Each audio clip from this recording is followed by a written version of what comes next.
और गाजा को देखिए मानवीय मदद भी मिल रही है और लगातार हाथ बढ़ रहे हैं। अब जर्मनी ने गाजा राहत कोष को लेकर बड़ा ऐलान किया है। बड़ी खबर आपको बता रहे हैं, जर्मनी ने बड़ा ऐलान किया और कहा कि गाजा राहत कोष को बढ़ाया गया और राहत कोष में 50 मिलियन यूरो की बढ़ोतरी जर्मनी करने वाला है। तो गाजा राहत कोष को लेकर यह बड़ी खबर, बड़ा ऐलान जर्मनी की तरफ से किया गया है। गाजा राहत कोष को बढ़ाया गया है। जर्मनी ने ऐलान किया और कहा राहत में 50 मिलियन यूरो की बढ़ोतरी करेगा जर्मनी। यानी गाजा को मानवीय मदद भी अब मिल रही है और इसमें अब एक के बाद एक लोग सामने आ रहे हैं। अब जर्मनी भी सामने आया और कहा कि गाजा राहत कोष जो है उसे बढ़ाया गया है। जर्मनी ने ऐलान किया, जर्मनी के मंत्री ने, और कहा कि राहत कोष में 50 मिलियन यूरो की बढ़ोतरी जर्मनी की तरफ से की जाएगी।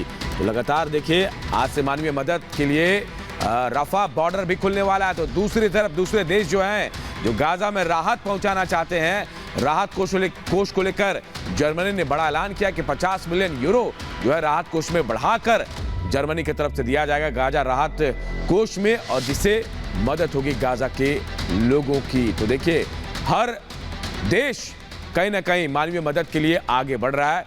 बाइडेन ने निवेदन किया था इजरायली पीएम नेतन्याहू से कि अब मानवीय मदद मिलनी चाहिए। इसके बाद 3 शर्तों के बाद नेतन्याहू ने, इजरायल के पीएम ने उनकी शर्त मान ली और उसके बाद अब आज मानवीय मदद भी पहुंचेगी गाजा तक। और ऐसे में जर्मनी का ऐलान बेहद अहम है। राहत कोष में, गाजा राहत कोष में 50 मिलियन यूरो की बढ़ोतरी करने वाला है जर्मनी। यह हम आपको बता रहे हैं।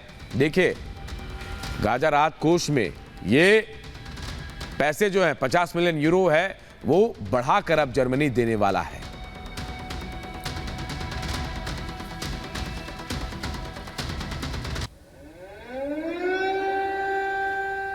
युद्ध का 14वां दिन, इमारतों के कब्रिस्तान में तब्दील गाजा मानवीय संकट से जूझ रहा है। जी हां, 14 दिन में यह हालात हो गए। इजरायली बमबारी से गाजा में हाहाकार मचा है, खाना पानी का संकट है और अब 12 दिन बाद अमेरिका की अपील पर गाजा में मानवीय मदद पहुंचने वाली है। लेकिन गाजा में लोगों तक ये सहायता कैसे और कहां से पहुंचाई जाएगी, इस रिपोर्ट के जरिए पूरी खबर आपको बताते हैं।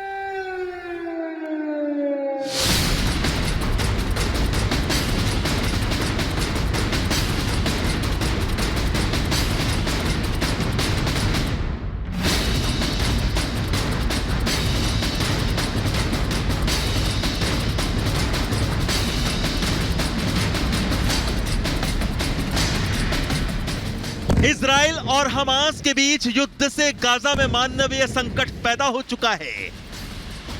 इजराइल ने गाजा की सख्त नाकेबंदी की है। पानी, बिजली, खाना और ईंधन की सप्लाई बंद कर दी गई है।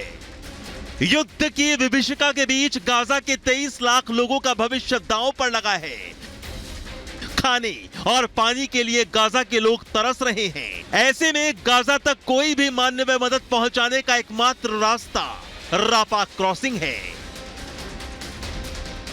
हालांकि राफा क्रॉसिंग के दरवाजे भी बंद हैं, लेकिन अब एक उम्मीद जगी है जिससे गाजा के लोगों तक मानवीय मदद पहुंचने वाली है। दरअसल अमेरिकी राष्ट्रपति जो बाइडेन की अपील पर मिस्र के राष्ट्रपति अल सीसी ने गाजा में मानवीय सहायता पहुंचाने के लिए राफा बॉर्डर खोलने की परमिशन दे दी है। राफा क्रॉसिंग के रास्ते से गाजा में मानवीय सहायता के तौर पर 20 ट्रकों से सामग्री पहुंचाई जाएगी। बाइडेन की यात्रा के दौरान इजराइल की नेतन्याहू सरकार ने मानवीय सहायता को मिस्र की सीमा से बमबारी वाले क्षेत्र में प्रवेश करने से नहीं रोकने का आश्वासन दिया है। We continue to provide Israel with the assistance it needs to defeat Hamas, and you will hear the President speak more about that tonight. We continue to work to get humanitarian assistance into Gaza. Ambassador David Satterfield, the newly appointed Special Envoy for Middle East humanitarian issues, met with Israeli and Egyptian officials today to develop the exact mechanisms to implement the framework the Secretary negotiated with Israel on Monday, and that the President cemented yesterday when he was able to secure commitments from both Israel and Egypt. America के मुताबिक उसका मकसद Gaza में मानवीय मदद पहुंचाना और यह सुनिश्चित करना है कि इसे जल्दी से जल्दी पूरा करने के लिए एक सिस्टम हो। I believe it is important to establish mechanisms to keep civilians in Gaza out of harm's way and provide them with humanitarian assistance. लेकिन जिस राफा क्रॉसिंग के जरिए गाजा में मानवीय मदद पहुंचाई जा रही है, फिलहाल वो इजराइल हमास युद्ध के बीच इतनी महत्वपूर्ण क्यों है? दरअसल राफा क्रॉसिंग फिलहाल बंद है। युद्ध शुरू होने के बाद से राफा क्रॉसिंग के आसपास कई हवाई हमलों की सूचना मिली। मिस्र में शरण लेने के लिए क्रॉसिंग के खुलने की आस में बड़ी संख्या में फिलिस्तीनी यहां इकट्ठा हो रहे हैं। वहीं राफा बॉर्डर की दूसरी तरफ राहत सामग्रियों से लदे हुए ट्रक खड़े हैं।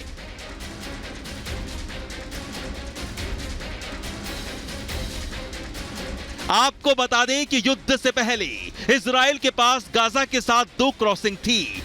एक इरेस क्रॉसिंग जो लोगों की आवाजाही के लिए थी, दूसरी केरेम शैलोन जो माल के लिए है। दोनों पर भारी प्रतिबंध लगे थे, लेकिन युद्ध शुरू होने के बाद से ये दोनों ही बंद हैं। ऐसे में राफा क्रॉसिंग को मिस्र के साथ बाहरी दुनिया के लिए गाजा में जाने या उससे निकलने का एकमात्र पॉइंट है। मिस्र की राफा क्रॉसिंग का बंद होना जमीनी सुरक्षा और राजनीतिक हालात पर निर्भर करता है, जबकि इजराइल का क्रॉसिंग पर सीधा कोई नियंत्रण नहीं है। लेकिन मिस्र इसे अक्सर तब बंद करता है जब इजराइल गाजा पर कड़े प्रतिबंध लागू कर देता है। और अब अमेरिकी राष्ट्रपति बाइडेन की अपील पर राफा क्रॉसिंग के जरिए ही गाजा में मानवीय संकट दूर करने की कोशिश की जा रही है। Bureau report, Republic Bharat.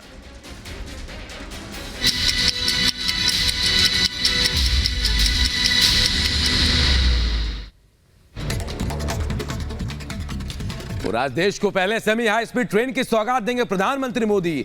Delhi Meerut rapid train के पहले चरण का होगा उद्घाटन। साहिबाबाद से दुहाई तक 5 स्टेशन तक चलेगी नमो train. Delhi Meerut rapid rail के उद्घाटन से पहले यूपी के सीएम योगी आदित्यनाथ ने तैयारियों का जायजा लिया। आज से रैपिड रेल आम लोगों के लिए खुलेगा। केंद्रीय चुनाव समिति की बैठक आज। पीएम मोदी, अमित शाह और जेपी नड्डा होंगे शामिल। 5 राज्यों में होने वाले प्रत्याशियों के नाम पर लग सकती है मुहर।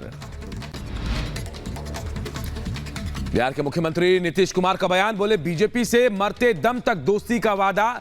मोदी सरकार के कामकाज को भी सराहा। नीतीश कुमार के बयान पर बोले तेजस्वी यादव का, नीतीश कुमार के बयान के ज्यादा मायने नहीं निकाले, हम लोग भी दूसरे दल के नेताओं से करते हैं मुलाकात। पीएम मोदी ने मध्य प्रदेश की जनता के नाम लिखा पत्र। डबल इंजन सरकार के लिए लोगों से मांगा समर्थन। लिखा, मध्य प्रदेश की जनता पर पूरा विश्वास। दिल्ली दंगे मामले में आरोपी उमर खालिद की जमानत पर सुनवाई आज। जेल में बंद उमर खालिद की जमानत पर सुप्रीम कोर्ट में सुनवाई होगी। चंद्रबाबू नायडू के खिलाफ दर्ज एफआईआर को रद्द करने वाली याचिका पर सुप्रीम कोर्ट में सुनवाई। राज्य कौशल विकास निगम के मामले में चंद्रबाबू पर दर्ज की गई है एफआईआर। आईआरसीटीसी घोटाले में चार्ज फ्रेम करने को लेकर सुनवाई आज। राव जेवनी कोर्ट में आज होगी सुनवाई। लालू, राबड़ी और तेजस्वी समेत 13 लोग बनाए गए हैं आरोपी। मनीष सिसोदिया को आज राव जेवनी कोर्ट में किया जाएगा पेश। शराब घोटाले से जुड़े मनी लॉन्ड्रिंग के मामले में होगी सुनवाई। ईडी ने सिसोदिया के खिलाफ दाखिल की है चार्जशीट। यूपी के बदायूं में गैस सिलेंडर में विस्फोट। हादसे में 2 बेटों समेत पिता की मौत। यूपी के शाहजहांपुर में नेशनल हाईवे पर बन रही पुलिया में गिरने से बाइक सवार की मौत। पुलिस ने शव को पोस्टमार्टम के लिए भेजा।